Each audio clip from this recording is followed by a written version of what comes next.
Baik Ibu, mungkin Assalamualaikum warahmatullahi wabarakatuh. Perkenalkan kami dari mahasiswi Ilmu dan Teknologi Pangan Universitas Mataram.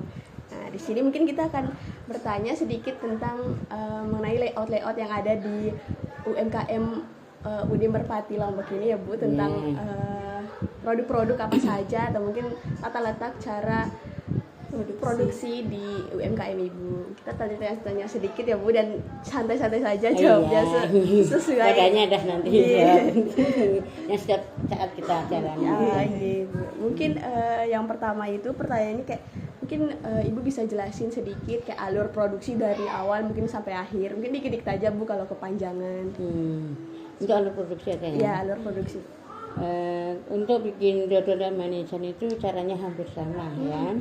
Pertama kita cari rumput laut petani, misalnya dari kering petani kita proses menjadikan kering kawat. Setelah kering kawat kita rendam kurang lebih ya minimal 2 jam, lebih enggak apa-apa. Itu untuk proses perendaman rumput laut sebelum diproses. Setelah udah mengembang di rumput laut itu kita campur dengan bahan-bahan, misalnya mau bikin dodol kita rumput laut itu campur dengan ketan dan gel sedikit kan, karena di situ rumput laut sendiri kalau tidak dicampur hasilnya tidak maksimal. Kita udah uji coba terus untuk campuran itu. Nah kalau untuk manisannya kita juga campur dengan agar-agar. Nanti ada bedanya antara dodol dan manisan itu ada campurannya beda-beda gitu. Setelah rumput laut itu rendaman, kita blender itu sampai jadi bubur, terus dicampur dengan bahan-bahan yang tadi udah ada itu. Setelah itu pengolahannya itu kurang lebih 1 jam sampai 2 jam itu pengolahan. Setelah itu kita udah untuk pengaduan udah matang, terus kita ditaruh di lengser atau cetakan. Untuk dodol kan cetakan, untuk lengser lah. Nah kalau manisan untuk cetakan yang kecil-kecil. Itu soalnya hampir sama prosesnya. Itu setelah pengaduan untuk mesin lengser itu, setelah itu penjemuran selama kurang lebih 3 hari. 3 hari. Setelah itu proses sebelum kita jemur dengan matahari kita masukkan ke oven untuk mengurangi kadar air. Setelah itu kita ada matahari, kita dengan sinar matahari selama 3 hari. Setelah udah kering bagus, kita masih oven kurang lebih 2 jam. Terus kita pengemasan dengan plastik yang kecil-kecil. Setelah itu masukin dalam kotak dengan gram. Antara dodol manisan itu beda-beda.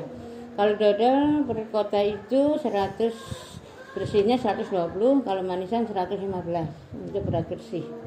Setelah itu pengemasan langsung tergantung permintaan di mana. Untuk tata letak produksinya, apakah tempat dodol sama manisan itu sama tempat produksinya Bu? Maksudnya kayak satu meja kah atau berbeda gitu tempatnya? Itu karena satu, saya katakan dodol sama manisan itu sama, cuma bedanya di ketan dan agar-agar. Jadi kita satu tempat. Karena kita kalau proses pertama kita manisan, terus 2 jam kemudian saya pakai dodol. Jadi karena di toko itu permintaannya misalnya serempak, satu toko dodol dan manisan bisa dikirim. Nah di situ saya produksi itu harus seiring. Dodol dan manisan harus seiring. Oh, berarti masih satu tempat itu ya Bu? Satu tempat. Lalu pertanyaan selanjutnya, bagian mana yang paling sering dibikin bagian mana sih yang paling sering bikin lama atau yang menghambat gitu proses dari dodol dan manisan itu? Yang paling lama dodol, karena dengan proses rumput laut ya perkiraan ya hampir sama dodol yang lama karena bahan bakunya lebih banyak.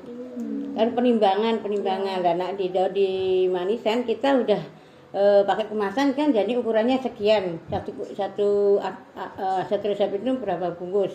Nah, kalau di dodol kita harus penimbangan gula, terus tepung ketan gitu. Nah kalau manisan kan ukuran 1 kilo, ukuran 1 kali produk 1 kilo, jadi kita agak mengurangi waktu. Apakah ada penataan khusus sekarang yang membantu untuk mempercepat pekerjaan Ibu? Ya kita gitu kerja kan memang kita butuh secepat mungkin kan. Jadi kita sendiri kan penting asal kan, misalnya kompor, tempat, meja, ada meja, bahan baku. Jadi begitu bikin itu enggak lari-lari gitu, satu lingkup situ ada. Beraturan gitu ya, Bu, berurutan. Satu lingkup. Udah.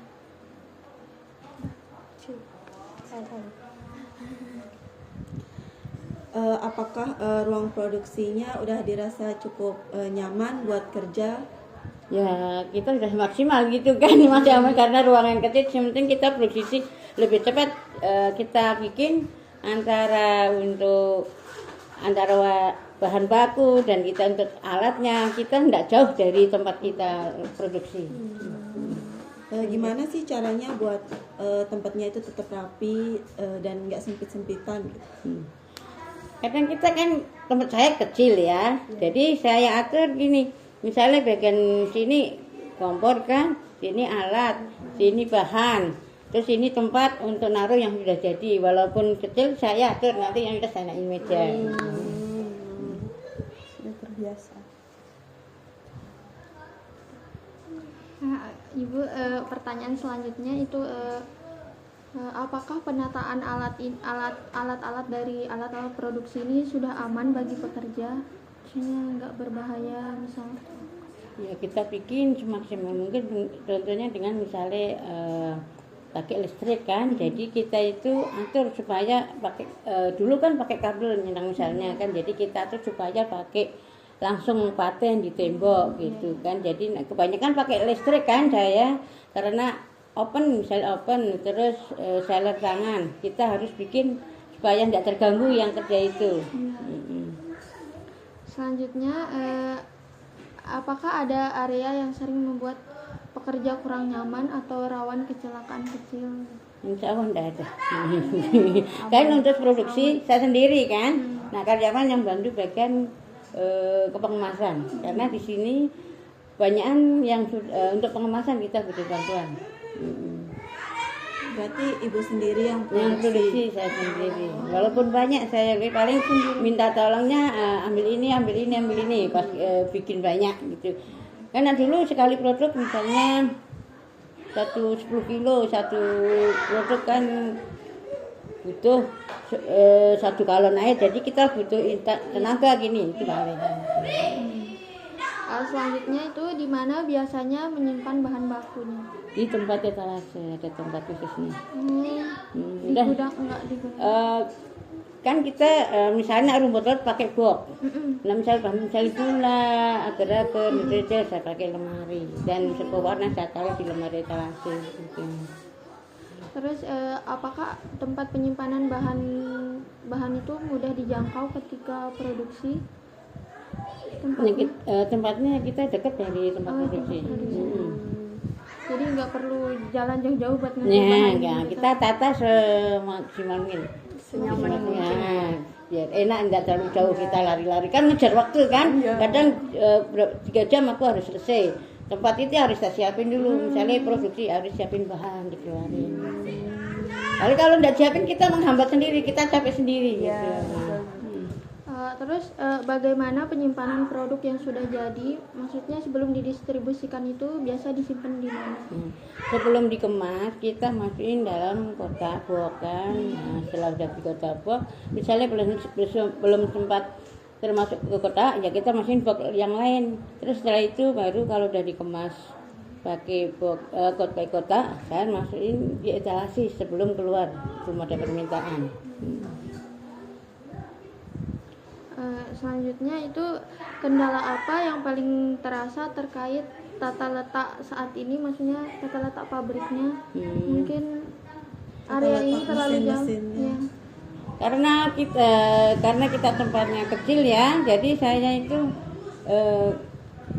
memang kita kecil itu jadi semaksimal mungkin satu. Gimana caranya supaya tidak nyaman? Makanya saya bagi di sini bagian produksi, pengemasan, ini tempat display produk. Jadi untuk produksi kan kita bagi-bagi kan di sana semua kan kecil. Itu makanya saya bagi-bagi walaupun Berarti rumah kendalanya kecil. Lokasinya kurang besar lah. Kan masih boleh kan 3 kali 10 kan. Kayaknya kan kecil. Jadi terpisah-pisah ya Bu tempatnya. Produksi, pengemasan, Nah, sama bisa displaynya beda. Bisa jadinya. Nih, menurut Ibu, perubahan apa yang paling dibutuhkan agar pekerjaan lebih efisien? lebih maksimal lagi ke depannya. Cepat. Yang Ibu harapkan? Kita itu ya butuhnya itu tempat ya sebetulnya ya, tempat yang lebih luas. Jadi misalnya bagian produk. Nah ini kan istilahnya coba lihat nanti ya.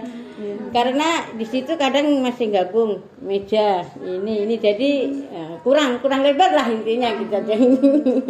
Sebenarnya kita produksi banyak permintaan gitu. Gitu. Butuh ruangan yang lebih proper gitu. Siap. Terus kalau permintaan dari dodol atau manisan ini meningkat, apakah ruang produksinya siap menampung? Ya, tapi walaupun pernah gini satu minggu kita permintaan 1.000 kotak. Wow. Insya Allah saya jalan dengan tenaga 4. Jadi tempatnya kecil kan, jadi bagian produksi 2, bagian pengemasan ada 4, di atas 2, di bawah 2. Jadi kita harus maksimal. Jadi sempit itu harus tahan kan, gimana lagi ya, gitu. Sebenarnya permintaan ada gitu banyak alhamdulillah. Dulu seminggu 1.000 kotak sanggup, alhamdulillah.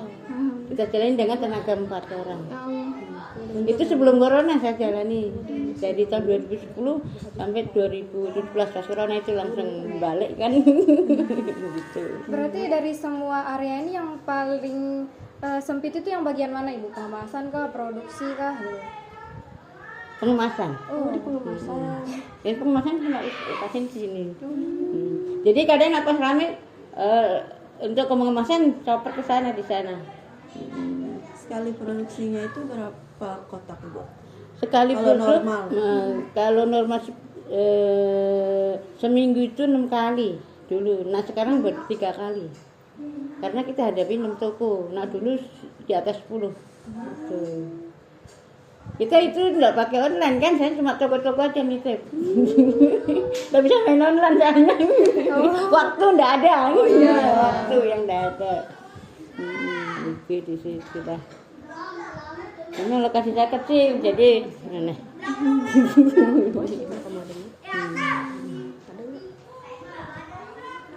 Oh, mungkin pertanyaan dari kami sudah selesai sih Ibu. Oh, kita sudah boleh. Bagian ngasih saran itu belum. Baik, kami izin memberikan saran agar kedepannya UD Merpati ini bisa lebih meningkat lagi, bisa lebih berkembang lagi, mulai dari seperti menata alur kerja agar tidak banyak bolak-balik ke sana kemari. Seperti sebaiknya alur produksinya itu bisa dibuat lebih lurus. Mungkin dari sini memulai bahan baku, terus pengadonan, terus pencetakan gitu kan, terus penggorengan, terus di sini tempat nirisin gitu kan, biar set gitu, nggak bolak-balik sana kemari gitu kan Bu. Lebih bisa satu arah gitu. Ya, soalnya caranya bisa lebih menghemat waktu, tenaga, dan apalagi kalau sedang ramai pesanan seperti itu. Mungkin itu saran teori dari kami, jadi karena kami belum tahu. Coba kalau ya Samira lihat gimana caranya. Iya benar-benar. Karena sempit gini tempatnya. Sesuai tradisi juga sih. Iya. Udah.